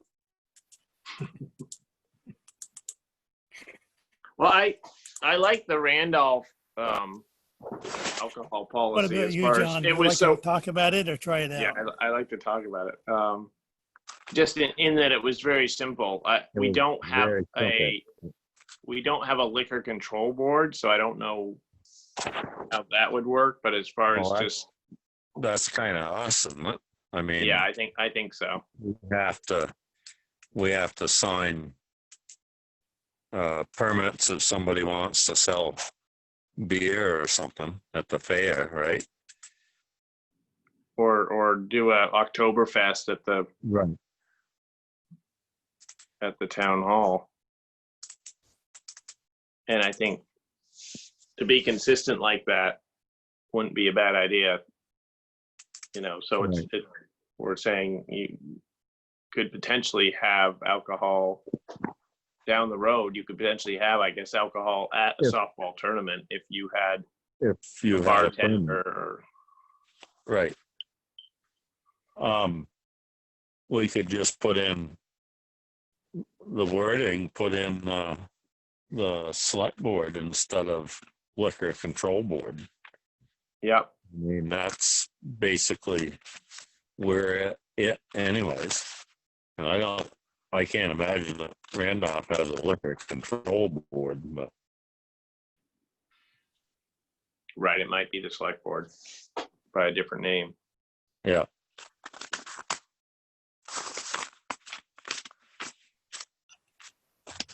Okay, so do you want to basically sign or adopt That's it. the Randolph version? Is that an ordinance though, or a policy? Ordinance, I believe. What's the process? I think I know, but what's the process for adopting the ordinance? I looked this up last week. I think after you adopt it, we have to put a notice in the paper for a certain amount of time and around town, inviting people to Public comment. There's a hearing, right? Comment? if they can request a hearing. I'm not sure there is a hearing. Okay. I'm not 100%. Yeah, if nobody complains, we don't have to have a hearing, right? Either that or the regular select board meeting is the hearing, and we just vote at that point to adopt it or however you want to say it.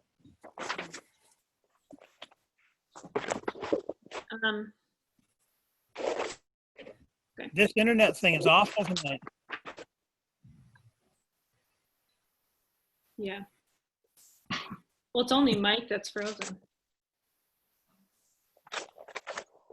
I don't feel frozen. It's your connection to the satellite, I guess. Well, Do we need to have it written up then first before we vote on something? yeah, I think we ought to change that wording on liquor control board to the select board of the town of Tunbridge. So I think if Jillian goes through and changes, we don't have a town manager's office either. Right. So you put it in the town clerk's office. And probably want to change it. So, Can you do that, Jillian? Just adapt the Randolph ordinance? Yes. So The what I Tunbridge. heard was change liquor control board to select board and change town manager's office to town clerk's office. Yeah. And What's anything else? What part of the Yeah. ordinance is referring to the town manager's office? the full text of this ordinance may be examined at the town manager's office. Oh, okay. I can handle that. It's the last paragraph on I missed that last part, Mike. It's the last paragraph on the first page of the paper I got. Okay. Okay. Jim Hutchinson's chair name in there either. Did anybody catch that? No. No. Go again, Mike. I said don't put Jim Hutchinson's name Oh, under there for him to sign either, Okay. because that might be scary. Is this something you would like to run past Tavian as well? Probably a good idea. yeah, probably should. So I'll try to draft it this week and send it to you and send it to Tavian so that hopefully he'll have already looked at it by the next meeting. Right. Good. That would be great. Okay. What was the other one? Noise? Mhm. And I remember, I'm not, No. this was something that was brought up a while ago, just like a noise, in general, noise ordinance and dumping ordinances. So I'm just keeping the fire alive. I read this Middlebury.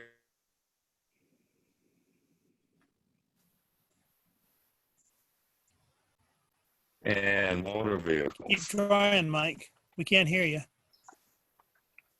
Mike, if you turn your video off, does that help at all? Can you hear me now? Better. Yes. Better? Yeah. Yeah. You look Oh, better. damn. I read this town of Middlebury ordinance. Yep. And it talks about everything except for motor vehicles, which I thought was kind of funny. You know, it's musical instruments, dogs, cats, construction noises, trash removal, electronic sound producing devices, but nowhere does it say anything about motor vehicles, which I thought was a little odd. Is that maybe a state ordinance already or a statute? But I think This actually says in such other state laws. So maybe there is like Jake breaks or something. Would that be a agency of transportation deal rather than a municipalities? No, I think Jake breaks is a town thing. Yeah, I would think I've seen signs about it. Because you can't use one in Barry City, but you can in Randolph, as far as I know. Yeah. Huh. So what about fireworks? Is it, Nothing. Well, it's the first paragraph kind of covers everything.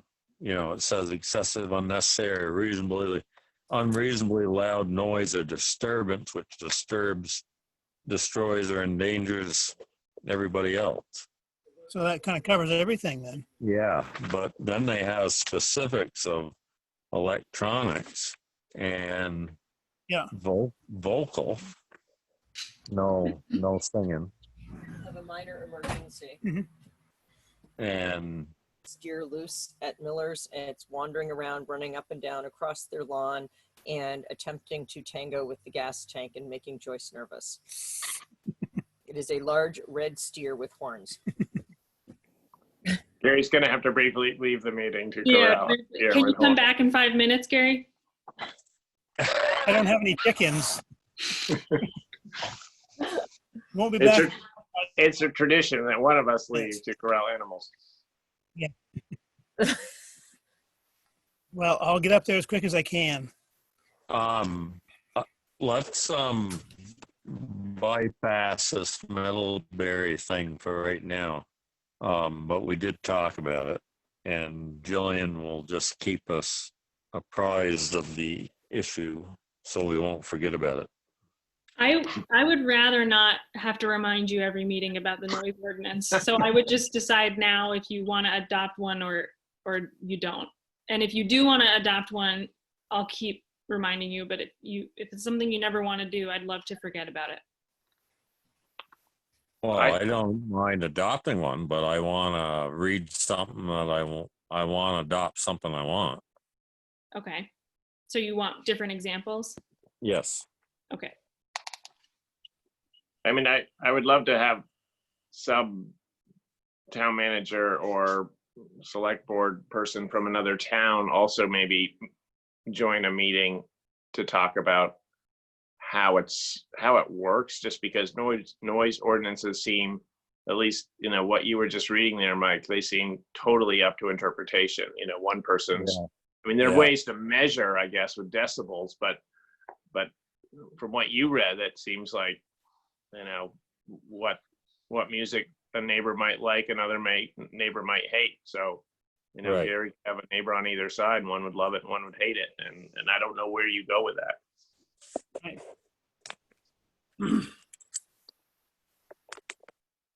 Okay, well, let's get more examples and we'll talk about it next meeting. Okay. And We'll dumping. make a decision next meeting, whether we're gonna do it or not. I'll try to find more examples too. I know I only sent you one. Okay. Good. Let's do that next meeting as well. What else? I also sent a model dumping ordinance as well. I don't know if you want to talk about it. No, I got some chickens to get in.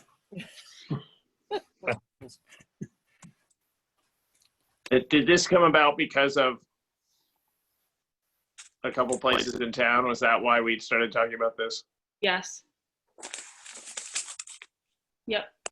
Have we had any more reports? No. Okay,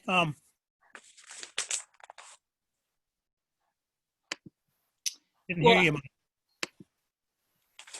After that, on the agenda, I put, we need to you don't need to, no, actually, I would prefer that you reschedule the next meeting because I would love your help on election night, August 11th, which would be the next regular select board meeting. So I was hoping you could reschedule that meeting. Till the next week? Or Do some other whenever night? you want. You can do whenever you Okay. want. Do the next night, Wednesday? It'd be, yeah, that's fine. I'm teaching yoga. You just said we could do it whenever we I know, I want. lied. I teach yoga on Wednesdays at 6 online. You what? What? You do what? I teach yoga online on Wednesdays at 6. Zoom yoga. Zoom yoga. Can I get in on that? Sure, you have to pay $10. What? And you have to wear your leopard skin Speedo too. No, you'll be Don't drive everyone kicked away. out and never invited again if you do that. You supply a mat? Yoga No. mat? Okay, I feel like we're getting off topic. Thank you. What next? Minutes? Should we do it the following Tuesday then? Or we'll run into double Tuesdays, I guess. And you have Masons on Monday, right, Mike? No Masons in the summer. Oh, What if we do it on Monday, Jillian? Is that gonna, you gonna be slamming around getting ready for Tuesday or? No, that'll be okay. It'd be great if we don't go super late, but I don't think we will. Just because it's What? a really long day Up the next to day. whoever set the agenda. Yeah, that's true. should we shoot for Monday? Sure. So that's August 10th. August 10th. Make sure you send out some reminders. I will. Do you have to make a motion about that? I make a motion that we change the next select board meeting to August 10th, Monday night at 6 p.m. All are welcome. On Zoom. I second that. All right, all in favor, please say aye. Aye. Oh, Aye. Jillian, are you going to need the BCA for the primary, Mm-hmm. Yes. but you're using your tabulator? Yes, but I still need BCA people there. 7 p.m. Mm-hmm. Or a little before is good too, just so everyone's there. Okay, then it's How did the test run go? oh, it went well. The tabulator's all ready. It'll be in election mode the next time I turn it on. election mode. It got everything right, all the tests that we threw at it. So yeah, Good. well. Next is minutes and warrant orders and warrants, and then Gary, I know that you want to go. But I we accept the warrants. I had a question on one, but probably nobody can answer it. But it's Hunt Cemetery Association grant. Yeah, what is that grant? I saw that $1,000. Cemetery grant. Yeah, Hunt Cemetery. That's the private one. Yeah, North Tunbridge. Is that money we got or we paid? Well, what happened a few years ago was the Hunt Cemetery got a grant or a donation or something, and they had to pass it through a nonprofit, which means the town. Oh, yeah. And so That's money right. came in and money went out, but we didn't gain anything from it, but the cemetery did. Yeah. And I suspect that's why it happened. Yeah. I think I remember that. Yep. What was it again, Gary? I make a motion. Go ahead, Mike. John, can you hear me? Go ahead. Go ahead, make a motion. Oh, I make a motion, we accept the warrants. I second that. Quickly. All in favor? Say aye. Aye. Aye. Aye. We're fading fast. How about the minutes, John? How are the minutes? Except for a few typos, they're good. Not typos, but just a couple words missing here and there. Screw up.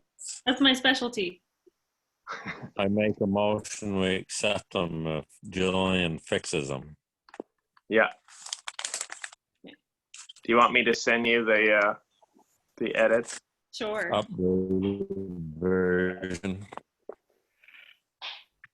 I got a compliment from Cecile at the Herald. She liked my chicken edition. How about, And you gotta say Gary's going off to get some. I know. a large red steer with horns attacking an LP gas tank? So before you go, we can talk about this later.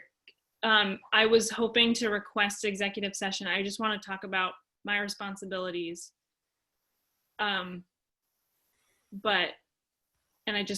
not quitting. Nothing big is happening at all. I'm not trying to renegotiate anything. I just wanted to touch base about how I'm feeling and where things are at. I would love to talk about it tonight, but I know, Gary, you want to run out. Well, I don't want to run out. Anyway, just a second, though. We didn't actually vote on the minutes being accepted. Okay. So let's do that first. All in favor, say aye. Aye. Aye. Aye. Okay.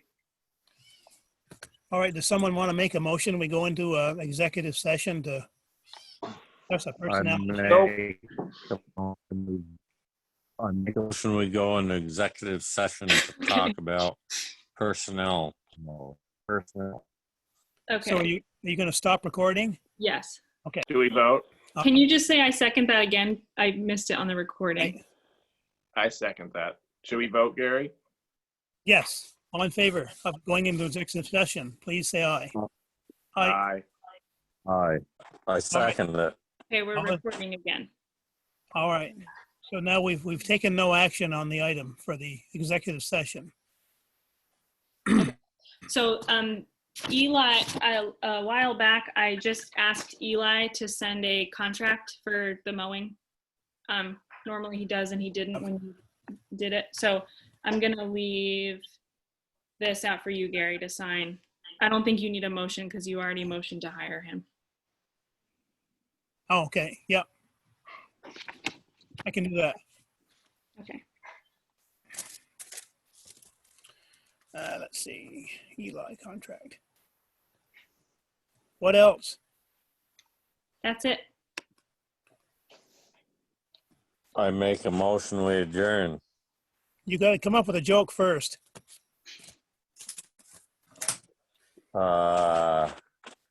Yes, John will have to do that. Oh, shoot, I forgot to do preparation work here. I actually do know one. All This right. time. Give me a chance. Oh, no, not another one of them. Okay. There's no answer. I'm just going to say it. So the other day, my friend threatened to throw me in a deep, dark hole full of water. He means well. Well, Pretty good, right? yeah. Good John, job. you don't get it. Hope Well. springs eternal. All right. Make a motion, somebody. That's good. I I'll make keep a it motion, going. we adjourn.